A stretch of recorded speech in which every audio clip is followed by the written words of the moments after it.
The best in program history, culminating with the MAC championship. Yes, sir.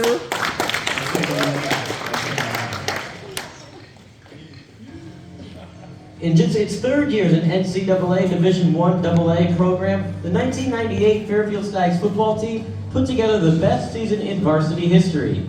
The Stags maintained a 9-2 overall record and a 7-1 conference mark en route to the program's first ever MAC championship.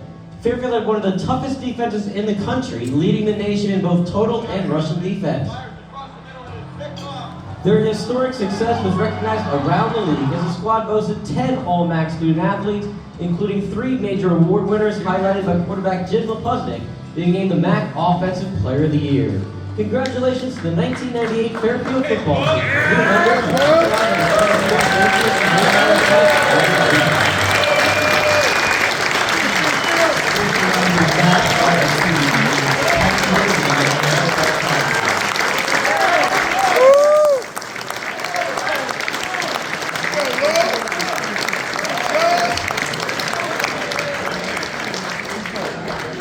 I'm joined here by my great captains. Thank you guys for all the support. We have a lot of captains. Yep. Not many years on the program, but we have a lot of captains. We see That you. was a great video. That was put this whole event, this whole day. Thank you guys everything for everything that you guys have done for us the last couple of years, and today especially. Tremendous job. There's a great Philly vibe in the room tonight, so I wanted to mention it. I'm a very proud nose guard from Delco, PA.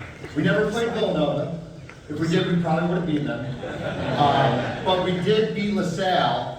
Yes, sir. My very first game, LaSalle's very first game coming back from varsity football, and we crushed them. So I think Fairfield has a pretty good hold on Philly tonight. So. But yeah, let me get into this. Thank you everyone for being here to share in this momentous occasion with our team. It is an honor to represent and to be surrounded by so many great players and coaches from Fairfield University's 1998 MAC Championship football team. It is incredibly humbling for our team to be enshrined tonight, especially alongside these other legendary Stag athletes, broadcasters, and administrators.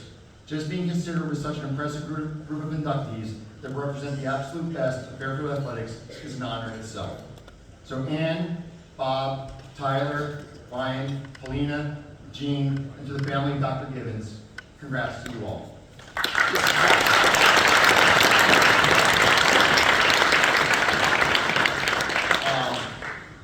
Walking into Mahoney Arena today was an incredible moment for me, and then going down and checking out the Hall of Fame section and some of the video scrolls was amazing. And I guess I felt kind of bad when I saw the football section. I feel a little ignorant that there's some club football players in the Fairfield Hall of Fame that played club football.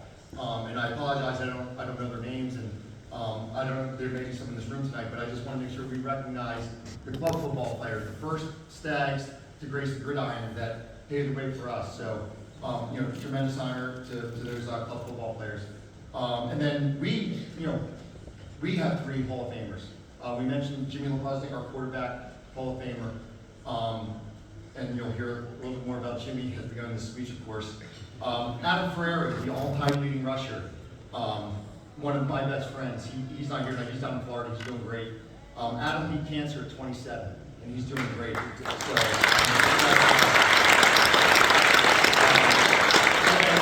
Steve Dogmanis is here tonight. Steve was an All-American safety. His claim to fame. Not dog. What's that? Stand up. So dogs, we call him Dog, of course. His last name really is Dogmanis. His claim to fame is he came 1 interception short of tying Superman for the record. And when I say Superman, I mean Dean Cain, who played Superman on TV, actually played football at Princeton. And Dog came 1 interception short of tying Dean's single season record. He dropped it.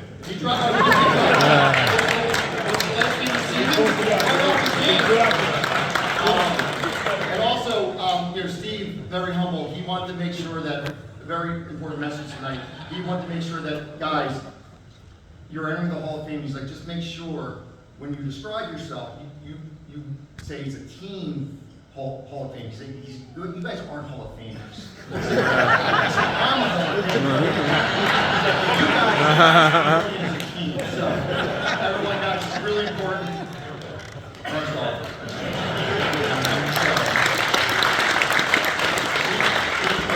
He was tremendous. How many interceptions did you have that year, buddy? I mean, you see how fast he was with that? So let me now tell you about an outstanding group of men. We stand here tonight as an extremely grateful group of players and coaches, the 1998 Fairfield University football team. We are humbled and honored to be enshrined as a team into the Fairfield University Athletics Hall of Fame. The 60 of us reuniting on this beautiful campus represents a true parallel to how our team spent our time here. Always showing up in numbers, always together as a unit, and always tightly bonded as a family. Tonight is just another great showing of the incredible presence that we will always have at Fairfield University. I'd also like to note that the following words of gratitude are a collaboration from all of us. So thank you, fellows, for all your contributions. And now it is time to represent. I may seem a little bit long-winded, but as the saying goes, it takes a village to raise a child. And given that Fairfield University basically turned 100 of us teenagers into men, we have quite a bit of acknowledgments and thanks to go through. Yeah. We would like to offer a first thank you to the university for believing in football at that time, providing us a Jesuit education, both on the field and off the field. The university allowed the sport of football to be a vehicle to promote its Jesuit values, while allowing the football field to be an extension of the classroom where we can put these important values into practice, which we would quickly became part of our processes, and these processes would become our habits. The results from these habits are what we celebrate today. We'd also like to thank Vice President for Athletics Paul Schlickman, the Athletic Hall of Fame Committee, Fairfield University Dr. Mark Nemeth, to all the great supporters of our program for honoring what will always be an incredible period of time in Stag history. To Gene Doris, congratulations on your Hall of Fame induction, and thank you for everything that you did to help bring a football program here to campus.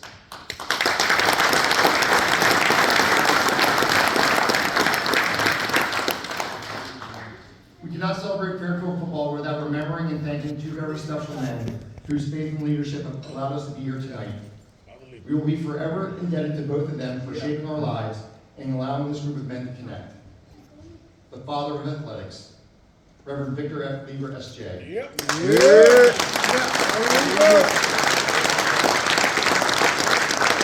guidance, strength, and humor as our team chaplain, and also as our very stern Spanish professor.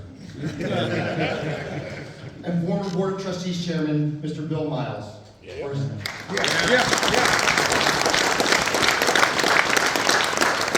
For his vision, support, philanthropy, and friendship. Truly the father of Stags football. And then, of course, Father Charles Allen, who I know is a very special man, and we say thank you to him for everything that he contributed to Fairfield View as well. We have several teammates unable to be with us tonight.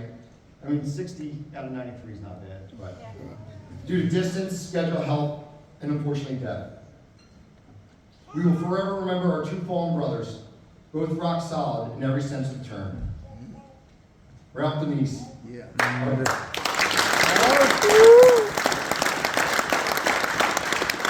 An all-match center, an immovable centerpiece of our legendary O-line. He was built like a bag of cement, maybe a few bags of cement. He is remembered as the toughest teddy bear ever, and for being selfless and unbelievably loyal as he was strong. Daniel Fitzpatrick.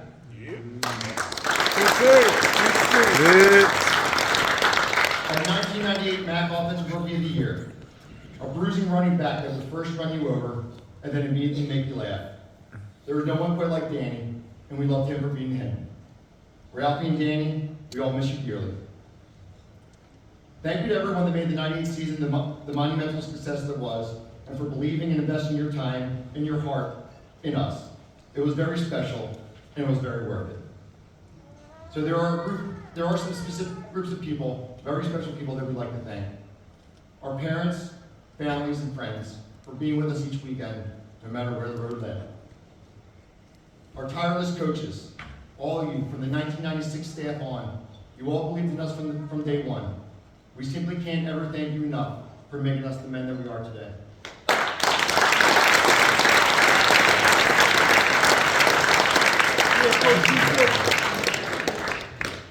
works in Albany. He's coming off a high. They made it all the way to the national semifinals. The many athletic support staff members across all the athletic departments that work in the Washington Athletic Center. You all help shepherd 100 plus of us through life as student athletes. And especially our head athletic trainer, Joanne Boardman.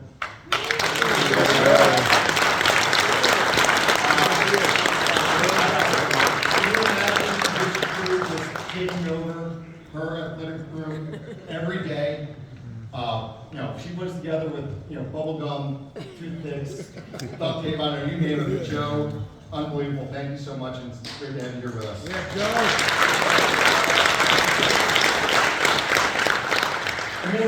And more recently, we'd like to recognize the athletics advancing team. Brett, Mike, Kelly, not only for your efforts to make today's events memorable, for also helping us celebrate last year's 25th anniversary of our MAC championship, which had this room just as packed as it is tonight. Thank you, the three of you. It has been tremendous. Thank you.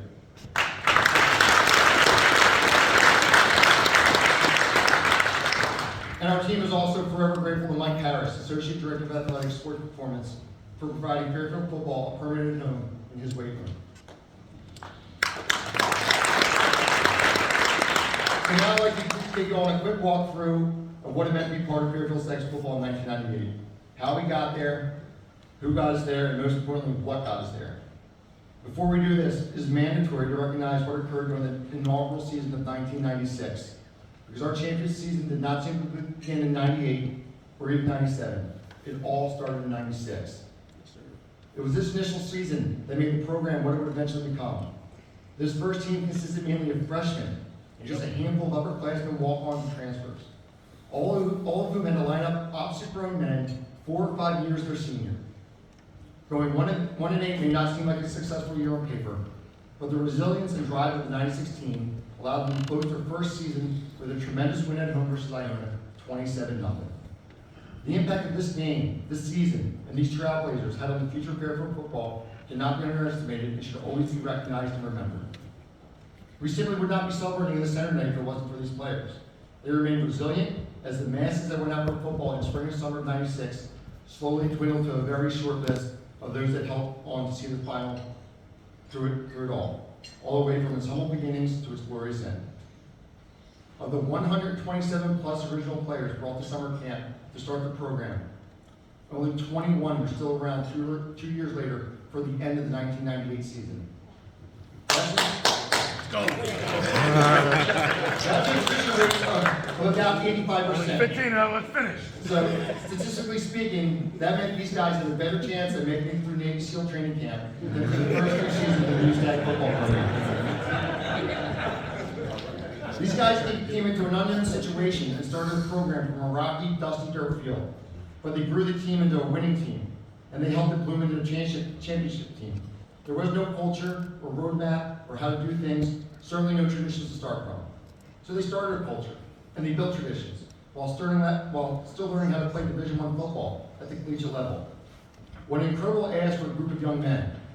So to the 21 of you that were part of the 1996 team, that are all here in this room tonight, fellas, thank you for paving a path for us all. Thank you for being our first students.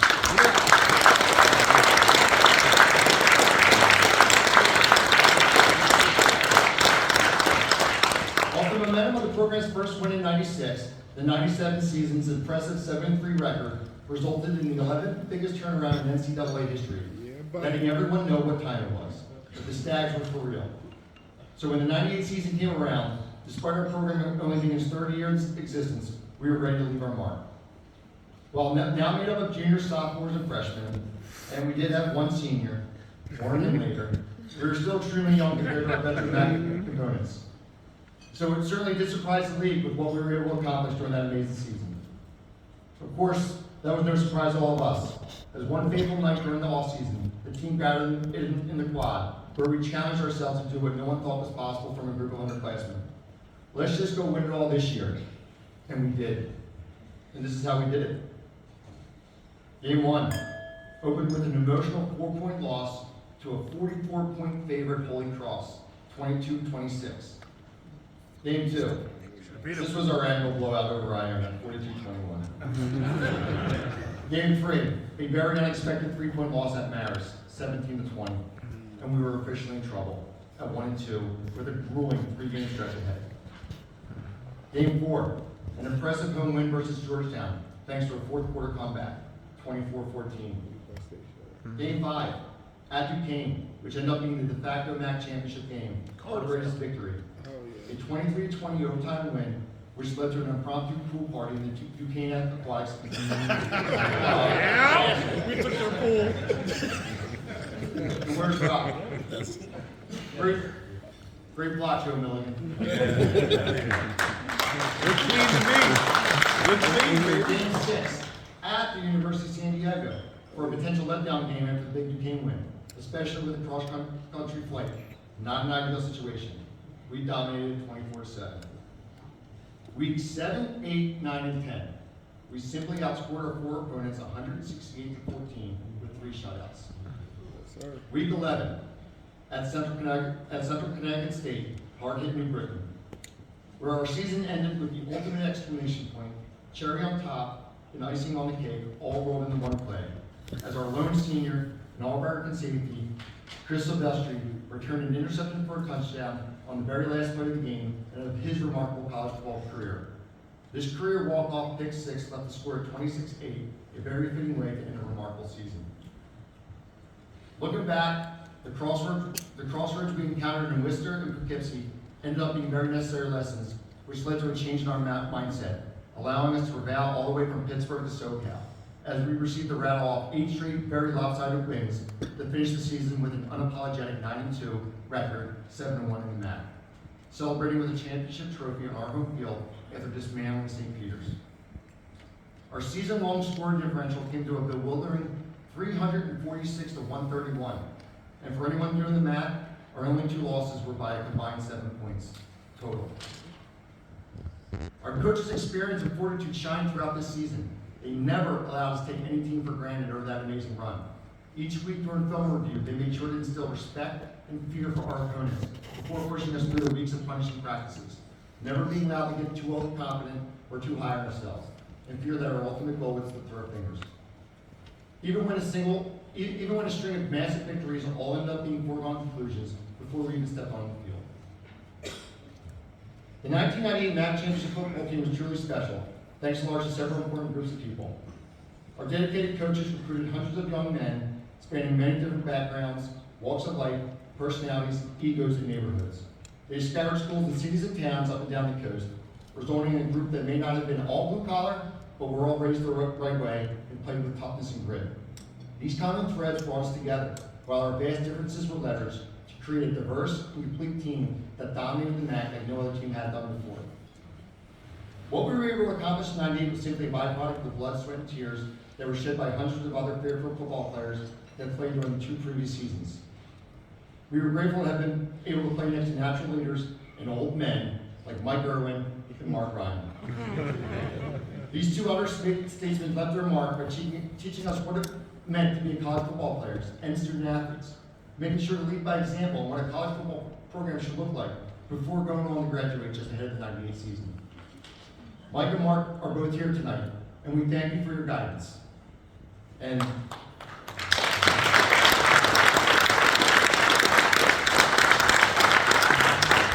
think they actually have a couple years of COVID eligibility left, so. And then just quickly touching on each of the components of our team. Our pedal-to-the-metal offense was as potent as any. The ever-explosive unit produced endless amounts of exciting big plays and punching drives. We had a very talented receiving tight end core led by Captain and All-American Eric Wise. Our backfield was truly thunder lightning behind an enormous O-line anchored at left tackle by Captain Brandon Cesar. And we of course had our captain, Jimmy LePuznik, quarterback, and also All-American, the ultimate weapon, the Hall of Famer himself. This fast-paced offense was designed by innovative coordinator Chris Pence, who loved to score and loved even more to score again, with position coaches Carnell Henderson, Dick Linnell, Dennis Wade, and of course Coach Kiesel, who all knew how to win and how to make us winners.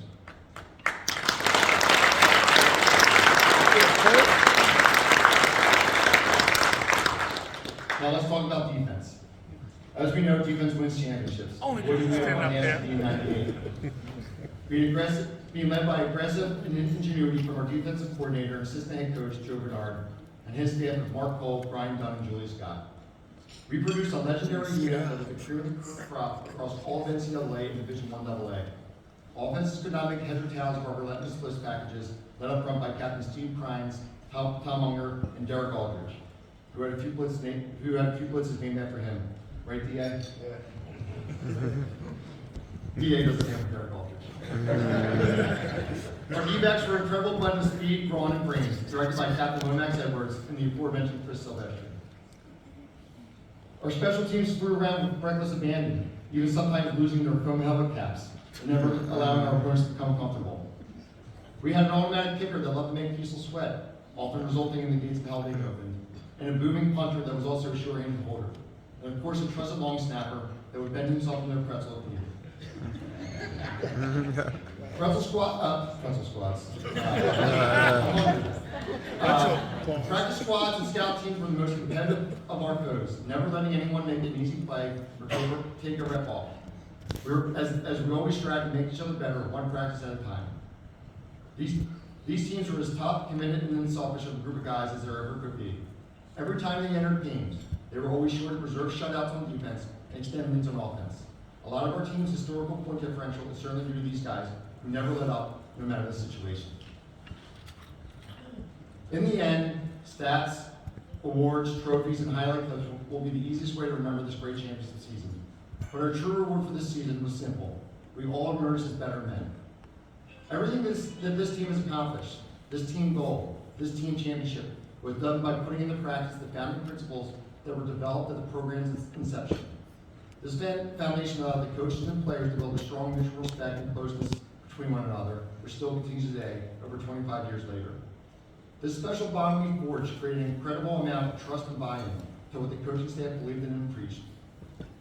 So for all these gifts that you gave us and taught us, for these everlasting bonds, we obviously need to thank you, Coach Kevin Kiesel. Yeah.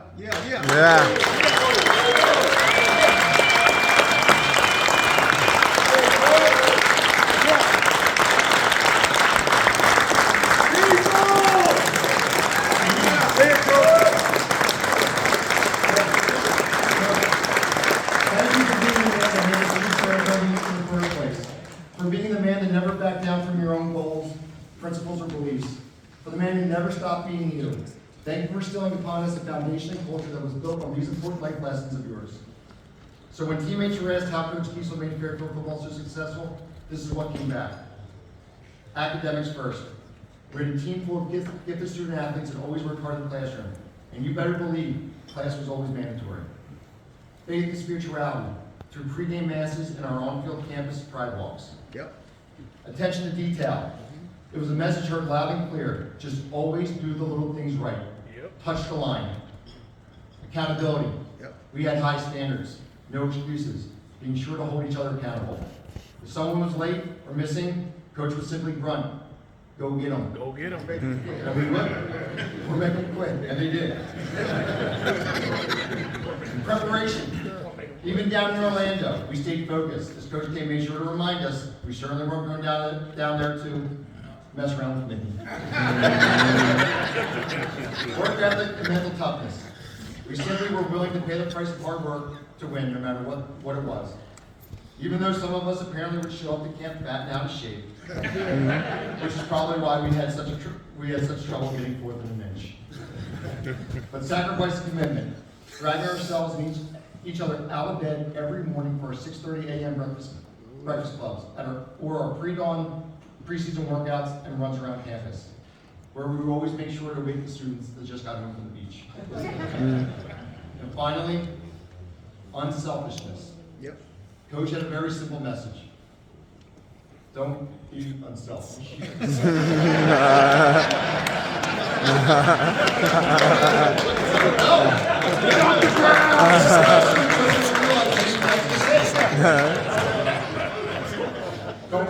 Don't be unselfish. Overall, Coach Kiesel's philosophy was simple. Care, men. Just care. Every day, and everything that we did. Oh, and there's two other messages that he made sure to drill in our heads on a daily basis. Men, make sure you call your mothers today. Yep. And of course, letting us all know that he has spilled more beer in his life than we could ever drink. He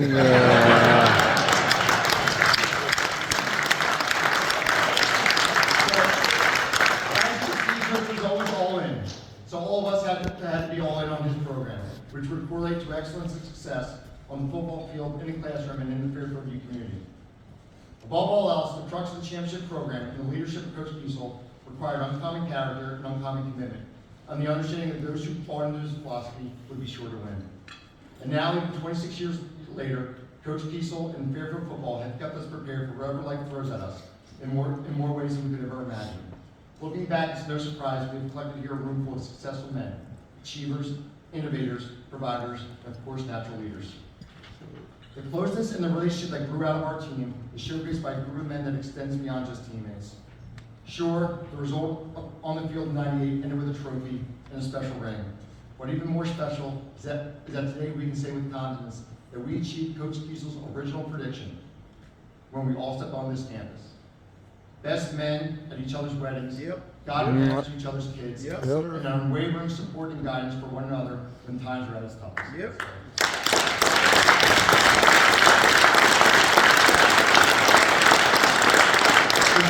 Thank you, Coach Kiesel. Thank you, Coaches Bernard, Pence, Henderson, Linnell, Dunn, Cole, Wade, and Scott. If just this one room says anything about the number of lives you all have impacted, just from one single season, and one team at Fairfield U, well, we can't imagine how many lives you all have made a difference in across your collective years of coaching, teaching, and mentoring. And with this all being said, we have one final thought. The 1998 Fairfield MAC Championship football team was a culmination of building a culture of hard work, accountability, and family. Relationships and memories created back then are still flourishing to this day. Championship teams are very special in nature, especially when many individual pieces come together to achieve the goal for the collective. Sacrifice, determination, persistence, execution on and off the field placed this team in the record books.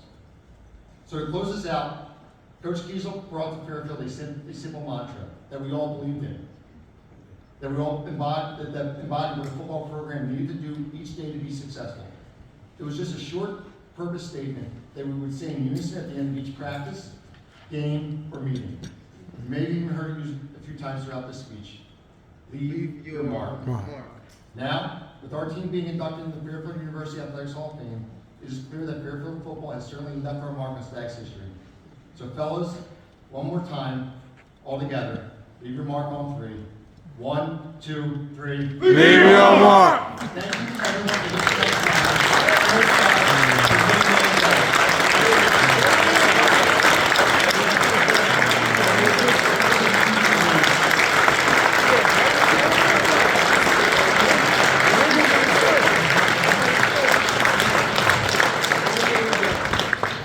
I just have to go back, and I have to thank Gene Doyers.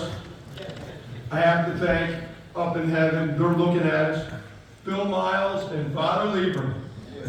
That those 3 people brought this all to happen. And it was just a wonderful, wonderful time. And I want to say,